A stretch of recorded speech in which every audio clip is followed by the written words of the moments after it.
Assalamualaikum, halo guys, selamat datang di channel Nusi Kreasi. Kamu pernah gak sih ngeliat rice cooker dan sadar hidup kita ini persis kayak dia? Iya, benda ini bisa ngajarin kita tentang filsafat hidup. Kok bisa? Yuk, kita bahas. By the way, sebelumnya, siapa di sini yang rice cookernya sering nyangkut di worm mulu, alias suka lupa neken cook waktu mau bikin nasi? Ada? Wah, sama dong kayak aku. Langsung lanjut ke bagian pertama. Kenapa rice cooker sama dengan simbol hidup? Hah? Rice cooker sama dengan simbol hidup? Kenapa? Yuk kita bahas. 1. Rice cooker punya 2 mode. Cook, yaitu panas dan kerja keras. Dan warm, yaitu nyaman dan santai.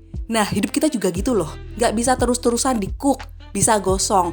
Tapi kalau cuma warm mulu, nasinya jadi lembek gak matang. Hidup itu perlu balance antara effort dan recovery. Kecuali nih, kamu memang demen nasi lembek. Itu mah selera ya. 2. Masalahnya kita sering takut klik cook lagi. Takut gagal lah, takut capek lah. Tapi coba ingat, nasi yang enak itu hasil dari proses cook. Gak ada nasi enak yang lahir dari mode warm doang. Sama kayak kesuksesan, butuh usaha ekstra. Gak cuma nyaman-nyaman di zona aman. 3. Kalau rice cooker off, nasi jadi dingin dan gak bisa dimakan. Hidup juga gitu. Kalau kamu off selamanya, nyerah, putus asa, ya hasilnya gak ada. Yang ada malah basi.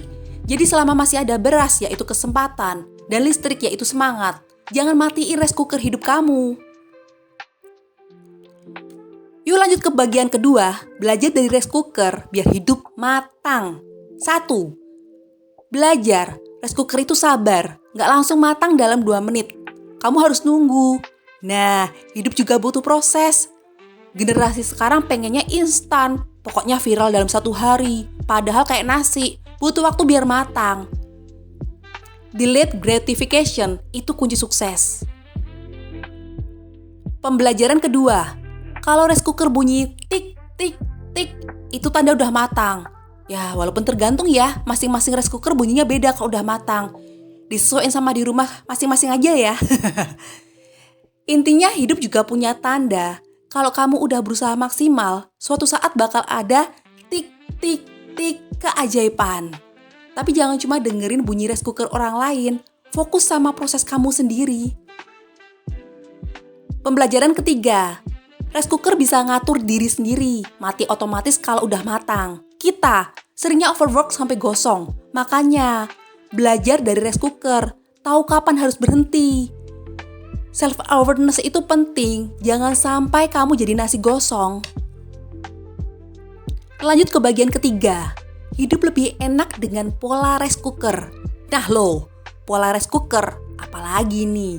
Pola yang pertama, nasi yang matang sempurna itu hasil dari air dan beras yang pas. Hidup juga butuh keseimbangan, kerja plus istirahat, usaha plus doa. Kalau kebanyakan air, seperti beban hidup, jadinya bisa jadi bubur. Kebanyakan beras, yaitu ego, jadinya keras. Jadi, cari takaran yang pas buat hidup kamu. Pola yang kedua, rice cooker nggak bisa masak nasi kalau nggak dicolok listrik. Ini bagaikan seperti kamu nggak bisa memasak mimpi-mimpi kamu kalau nggak ada listrik yang berupa motivasi, dukungan, ilmu. Jadi, yuk cari sumber energi kamu, bisa berupa teman positif, buku, atau nonton konten kayak gini. Hehehe. Pola yang ketiga, nasi yang udah matang bisa dibagi ke orang lain. Ini seperti kesuksesan juga begitu. Kalau kamu udah matang, berbagilah. Jangan kayak nasi yang numpuk di rice cooker, akhirnya jamuran. Hidup yang berguna itu hidup yang dinikmati bersama. Jadi teman-teman, hidup tuh kayak rice cooker ya. Kadang di cook yaitu berjuang, kadang di warm yaitu nyaman. Yang penting jangan off. Proses itu juga penting, gak ada nasi enak yang instan.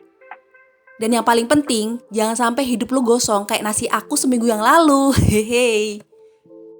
Sekian dari aku, semoga kita semua bisa kayak rice cooker, selalu bisa matangin mimpi dan gak pernah berhenti masak. Jangan lupa like, komen, dan subscribe ya.